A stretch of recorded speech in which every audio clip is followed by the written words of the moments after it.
Shalom, shalom, shalom. Jésus, en quittant Jéricho, il entre à Jérusalem.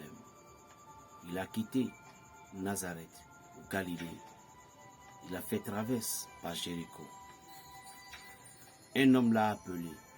Jésus, fils de David, aie pitié de moi. Jésus, fils de David, aie pitié de moi. Jésus, fils de David, aie pitié de moi. Jésus l'a demandé, qu'est-ce que tu veux que je fasse pour toi? Imaginez, au moment dont l'homme criait, les gens l'étouffaient. Les gens le bousculaient parce que c'est un aveugle. Les gens lui disent, le maître ne pouvait pas t'attendre. Le maître ne pouvait pas t'écouter. Mais il cria très fort, Jésus, fils de David, sauve-moi, aie pitié de moi. Jésus, par milliers de foules, il a entendu. Cher pasteur, quelque chose ne vous étonne pas. Cher maître, cher prêtre, cher pape, diacre, peu importe de catégorie que vous êtes, quelque chose ne vous étonne pas. Il s'est fait pauvre, il s'est fait pendre. Celui qui a le pouvoir, celui qui pouvait dire que toute chose soit écroulée, que toute chose soit écroulée en une seule seconde, il s'est fait pauvre. Il a voyagé avec des barques sur les arbres. Il a voyagé avec des pieds. Et ce monsieur, nous tous nous adorons son nom aujourd'hui, dans la cravate, dans les soutanes, dans les habits propres. Même si on ne veut pas s'habiller ainsi, nos disciples nous forcent pour dire, vous n'êtes pas quelqu'un de n'importe qui, vous êtes quelqu'un de grand. Et on est obligé d'obéir à ses paroles. Il est venu nous rendre riches. Il est venu pour donner la clé de la richesse. Il s'est fait pauvre. Est-ce que tu es pauvre, monsieur le pasteur? Est-ce que tu es pauvre, l'homme de Dieu? Est-ce que tu es pauvre, monsieur le chrétien? Est-ce que tu es pauvre? Toi qui connais Dieu, tellement Dieu, et tu cherches à disputer avec les gens. Laisse-moi te donner le détail de cet homme, de ce monsieur. Jésus, fils de David, aie pitié de moi. Jésus s'est approché de lui et dit, qu'est-ce que tu veux que je fasse pour toi? Il dit, je veux voir, Seigneur, je veux voir. Parfois, lorsque vous priez, ce n'est pas que Dieu est absent. Dieu est là. Mais comme il vous aimait, comme il connaissait toutes vos difficultés, le Seigneur est attentif. Raison pour laquelle le Maître a dit, tout ce que vous voulez demander au Père, le Père sait dans le secret, mais il veut que vous lui demandez juste pour pouvoir voir votre foi. Tu es dans la prison. Il y a des gens, mes frères, qui sont fermés dans la prison à cause de la politique. Pleine à Côte d'Ivoire, pleine au Togo, pleine au Gabon, pleine au Guinée, Conakry.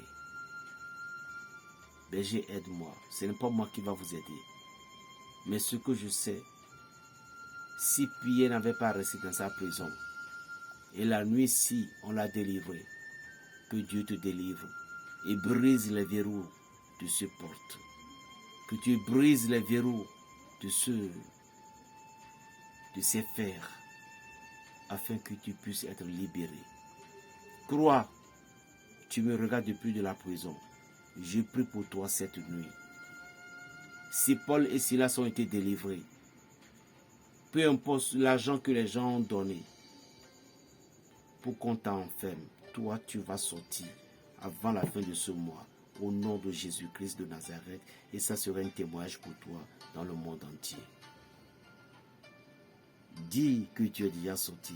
Toi-même tu ne sauras même pas comment ça a été et comment ça va se passer. Les dossiers qu'ils ont signés 5 ans, 20 ans, 15 ans, tu ne feras pas à la fin de ce mois, au nom de Jésus de Nazareth. Je t'ai juré. Puisque tu as regardé la vidéo de ce petit. Les situations que vous traversez, parfois Dieu vous enferme à quelque part, juste pour pouvoir vous faire épargner de la mort subite. Peut-être quand tu es en liberté, on peut te tirer là-dessus. Tu peux avoir des accidents. Les sorciers pouvaient t'engloutir déjà. Mais Dieu permet que tu sois là, dans la caochette, pour être épargné. Et si c'est vraiment ça, cette bénédiction que Dieu t'a donnée, et puis le jour est passé, mais l'ennemi persiste, je te le dis que tu ne vas pas terminer ce mois-là là-bas. Tu vas sortir. À moins que la divine providence, gloire à lui, il dit non, mon fils berger, il reste. Dans le cas contraire, si c'est l'heure de l'ennemi qui te tracasse encore, cette mois-ci ne va pas te terminer. Ne va pas terminer sur toi à la prison. Et je ne parle pas de la mort, mais je parle plutôt de la vie, de ta vie. Tu vas te libérer. L'homme Bartimée nous enseigne de ne pas se décourager à l'appel du maître. L'homme Bartimée nous enseigne de ne pas se décourager à l'appel de Jésus de Nazareth.